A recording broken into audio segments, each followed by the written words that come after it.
the spark that lit the fire. Ambassador Marcus Holt stood tall in the center of the Imperial High Court, shackled but unbowed. The hall was a grand, towering structure of obsidian and gold, designed to remind visitors of the Galactic Empire's dominion. High above, the 11 members of the Imperial Tribunal peered down from their elevated thrones, their expressions as cold and impassive as ever. The charge was clear: treason. The reality? He had done nothing but advocate for humanity's sovereignty. The Empire had always treated humanity as an upstart species, a nuisance rather than an equal. The United Terran Federation had sought peace, diplomacy, and cooperation, but the Empire only respected subjugation. For years, Holt had fought for a different path, one where humans weren't second-class subjects. Now that ideal had led him here. Ambassador Holt of Earth, intoned Grand Arbiter Zelvora, his serpentine features twisting into a mockery of a smile. You stand accused of sedition, inciting rebellion, and violating the Imperial order. Do you have any last words before your sentence is carried out? Holt exhaled slowly. He had expected this moment. He could beg, plead, or curse them all. But instead, he stood straight and spoke with unwavering resolve. Humanity will remember this day, he said. You believe this will break us, but you only forge our resolve. You are making a mistake, one that will haunt you. A murmur rippled through the gathered audience, but the Arbiter merely chuckled. Such bravado. You humans always believe yourselves unique, as if defiance is enough to change fate. He raised a hand, and the chamber fell silent. Let this serve as a warning to all who think to challenge the Empire. Without another word, a guard activated the execution device. A pulse of bright green energy engulfed Holt's body, reducing him to ash in an instant. His last expression was not fear, but defiance. The execution was broadcast live across the galaxy, including to Earth. United Terran Federation Headquarters, Earth. The room was deathly silent as the footage ended. President Alara Vaughn clenched her fists so tightly that her nails dug into her palm. Around her, the most powerful figures of humanity, the Unified Fleet Command, the UTF Senate, and key intelligence officers, sat in stunned fury. They murdered him, whispered Secretary of State Alan Greaves, his voice hollow. A diplomat. Our diplomat. Admiral Darius Kane, a towering figure with a grizzled face, slammed his fist on the table. They didn't just murder him. They sent a message. They think we're weak, that we'll roll over and accept this like we have in the past. Vaughn looked around the room. They expect us to cower. Her voice was cold, calculated, to beg for negotiations, to remind them that we are peaceful. But this is an act of war. Madam President, General Sophia Moreau, head of the UTF Ground Forces, leaned forward. We cannot allow this to go unanswered. If we do, they will take more. They will execute more of our people, annex more of our worlds, and grind us beneath their heel. A tense silence followed. Humanity had never dared go to war with the Empire directly. It had always been a game of careful diplomacy, strategic maneuvering, avoiding direct confrontation. But now there was no avoiding it. What are our options? Vaughn asked. Admiral Kane spoke first. A full military mobilization. Our fleets are smaller than the Empire's, but our technology is more advanced. Our ground forces are battle-hardened from conflicts in the outer colonies. If we strike first, we can take the initiative. The Empire won't expect a full-scale war from us, General Moreau added. They think of us as nothing more than a minor species. That is their weakness. What about our allies? Vaughn turned to Intelligence Director Elias Ron. Ron shook his head. Most of the Empire's vassal species are too terrified to openly rebel. But if we start winning, that could change. We have sympathizers, underground movements in some occupied systems. Vaughn stood, her gaze sweeping the room. We always knew this day might come. That diplomacy could only take us so far. Now, the choice is clear. If we do nothing, we remain subjects, our people executed at the Empire's whim. If we fight, we take our destiny into our own hands. The room was silent. Then Kane spoke. Madam President, if we go to war, There's no turning back. Vaughn's voice was unwavering. Then let the Empire understand what it has awakened. She turned to her military leaders. Begin full mobilization. I want fleet deployments planned within the next 12 hours. Every shipyard moves to wartime production immediately. Our allies must be contacted. If they wish to be free, now is the time. She took a deep breath, then looked at her communications director. Prepare the address. The people of Earth deserve to know what has happened and what comes next. The decision had been made. The United Terran Federation was going to war. And this time, humanity would not be the ones to fall. The iron fist of humanity. The factories of Mars roared to life, their furnaces belching fire as they forged the tools of war. Luna's shipyards, which once produced peaceful exploration vessels, now churned out warships at an unprecedented rate. Titan's deep space foundries, hidden beneath methane clouds, began assembling humanity's deadliest weapons. The United Terran Federation had declared war, and it would stop at nothing to see it through. Admiral Darius Kane stood on the bridge of the UTS Warspite, watching the data feed scroll across his command console. Warships were being assembled faster than ever before. Engineers pushed their limits to meet the demand. The hyperfleet, once a theoretical military doctrine, was now becoming a reality. Give me the latest status report, Kane ordered. Commander Elise Navarro, his second in command, nodded and began reading from her tablet. Fleet composition is at 68% combat readiness. Our new Dreadnought-class warships, the X-97 Revenant and the Sovereign, are undergoing final weapons calibrations. Ground forces have completed mobilization. 3 million troops are prepared for deployment, with another 10 million in training. Cyber warfare teams are already running interference on Imperial networks. Kane exhaled slowly. This was happening. Humanity had spent decades avoiding war with the Empire, knowing their forces were smaller in number. But now, every advantage counted: speed, precision, and technology over raw numbers. We strike first, Kane said. We set the tone of this war. We hit them so hard, they never recover. Navarro nodded. Our first target is Zirtac Prime, a key Imperial logistics world. If we take it, we cut off fuel and munitions for an entire sector of their fleet. Kane smiled grimly. Then we hit them where it hurts. Strike on Zirtac Prime. The void of space rippled as the UTF fleet emerged from Slipstream, their hulls dark against the backdrop of the Imperial world. Zirtac Prime was heavily fortified, protected by orbital platforms and a garrison fleet, but the humans had planned for this. Deploy electronic warfare units, Kane commanded. Scramble their communications, disable their tracking systems. Across the fleet, human cyber warfare specialists engaged. AI-driven attack programs infiltrated the Imperial networks, turning their automated defenses against them. Within seconds, half the orbital guns had gone silent. Imperial ships struggled to regain control, their systems crashing under the weight of human cyber assaults. Now we hit them, Kane said. Railguns fired from the Warspite, their hypervelocity slugs punching through the shields of an Imperial battlecruiser.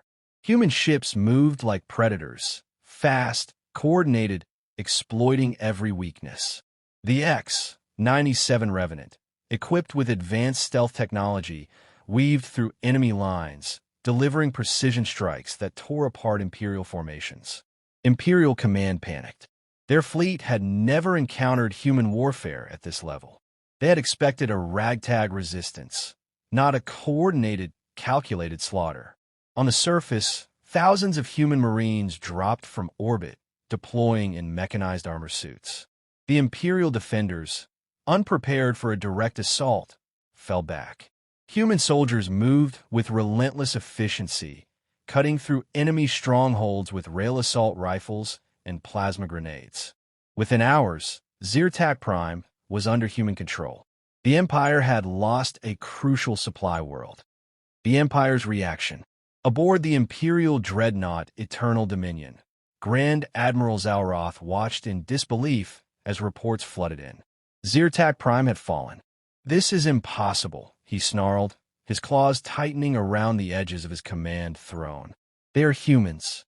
They're not supposed to be able to do this. His advisors remained silent. The truth was undeniable. The Empire had underestimated its enemy. Mobilize the 20th Imperial Armada, Zalroth growled. We will show them the might of the Empire. But even as he spoke, whispers of doubt spread among the officers. The humans had done the impossible once. What they did it again? And worse still, what if other species saw this as a sign to rebel? The Empire had ruled the galaxy for millennia. But for the first time, it felt vulnerable. The rising storm. Back on Earth, President Vaughn stood before the cameras, her face resolute. My fellow humans, she began, her voice unwavering. The Empire believed it could execute one of our own and silence us. They believed we would submit. They were wrong. The transmission was broadcast across every colony, every outpost. Today we have struck back. Zyrtac Prime is ours. The Empire is no longer invincible. We will not stop until our people are free, until humanity is no longer treated as lesser. Across the galaxy, humanity's forces prepared for the next phase of war. The Empire had made a mistake, and now it would pay the price. The war of the unseen. The Galactic Empire reeled. Zyrtac Prime, once an unshakable supply world, had fallen. Human forces moved with a speed and precision the Empire had never encountered. But war wasn't only fought in space or on the ground. It was fought in shadows, in whispered secrets and unseen battles. Humanity knew that brute force alone wouldn't win this war. The Empire had more ships, more soldiers, more resources. If the United Terran Federation, UTF, wanted to bring the behemoth down, they had to strike from within. And so, while the fleet prepared for its next engagement, another war was already underway. One fought with codes, sabotage, and rebellion. Espionage and subversion. Inside an Imperial command center on the occupied world of Veltrax, a lone technician stared at his terminal.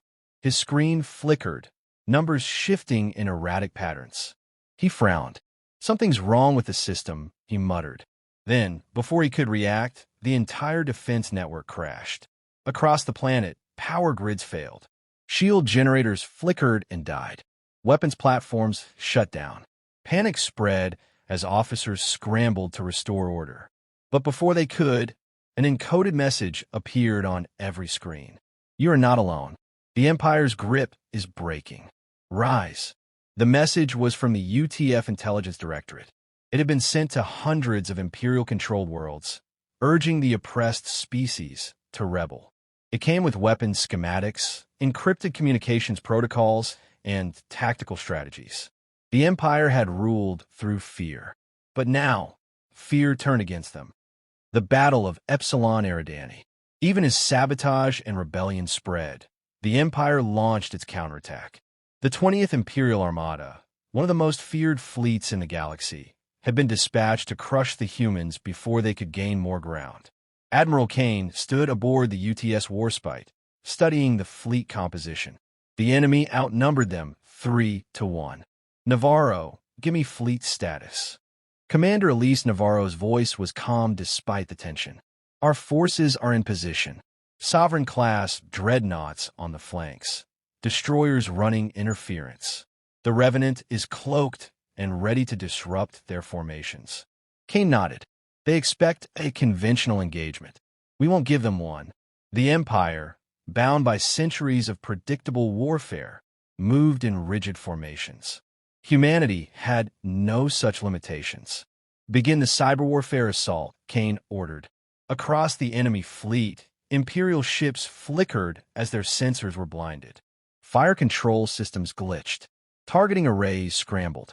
In the chaos, human warships moved like ghosts, striking from unexpected angles. Railguns thundered. Hypersonic missiles tore through enemy hulls. Human AI-assisted targeting calculated weaknesses in real time, exploiting even the smallest chink in Imperial defenses. The battle was brutal, but in the end, the Empire's fleet was shattered. What should have been a decisive Imperial victory turned into an absolute rout. For the first time in history, the Empire had lost a major fleet engagement to humanity. A galaxy awakens. Word of the human victory spread faster than the Empire could control. On the industrial world of Jorvok, an enslaved race known as the Virexi rose up, seizing control of imperial armories. On the colony of Ulvath, the ruling governor was assassinated by his own guards, who declared allegiance to the UTF. The Empire's greatest fear was coming true. Humanity wasn't just winning. It was inspiring rebellion. In the imperial capital of Zaltoroth, Emperor Zelzereth VII held an emergency council. His generals, once dismissive of humanity, now wore grim expressions. They fight like no species we've ever encountered, Admiral Zalroth admitted. They adapt too quickly. We cannot predict them. The Emperor's claws dug into his throne. We have ruled for 10,000 years. We will not fall to these humans. But deep down he knew the war had changed, and for the first time in a millennium, the Empire was afraid. The fall of an empire. The Galactic Empire had stood for 10,000 years, its rule absolute and unchallenged. It had crushed rebellions, subjugated species, and expanded its dominion across the stars. Until now, humanity had ignited a fire that would not be extinguished. In less than a year, the Empire had lost key supply worlds, suffered crippling defeats in space, and faced growing insurrections across its territories. What had once been a monolithic force was now fractured, bleeding, and desperate, and humanity was ready for the final blow. Operation Valkyrie, the assault on Zaltoroth. The UTS Warspite emerged from Slipstream at the edge of the Zaltoroth system, leading a vast armada of human warships and allied rebel forces. Behind them trailed the scars of war, captured Imperial ships repurposed for battle, battle-worn cruisers bearing the marks of countless engagements, and carriers bristling with strike craft. The Galactic Empire's capital loomed ahead, a planet-sized fortress ringed by defense platforms, shielded by layers of energy barriers, and protected by the remnants of the Imperial Grand Armada. On the bridge, Admiral Kane stood at the hollow table, studying the battle plan. Commander Navarro stood beside him, watching the Imperial fleet massing for their last stand. "They know this is the end," she said. Kane nodded. "That makes them dangerous." The Empire had nothing left to lose. That meant they would fight to the last breath. But humanity was prepared. "All ships, commence the attack," Kane ordered. The Battle of Zaltoroth. The void ignited as the first salvos were fired. Imperial dreadnoughts unleashed torrents of plasma, their weapons designed to burn through entire fleets. But human warships danced between the blasts, their advanced targeting AI predicting trajectories with ruthless efficiency. Railgun rounds, fired at near light speed, punched through Imperial armor like paper, tearing apart the fleet's command ships. Hypersonic missiles wove through the chaos, bypassing shields and detonating inside enemy formations.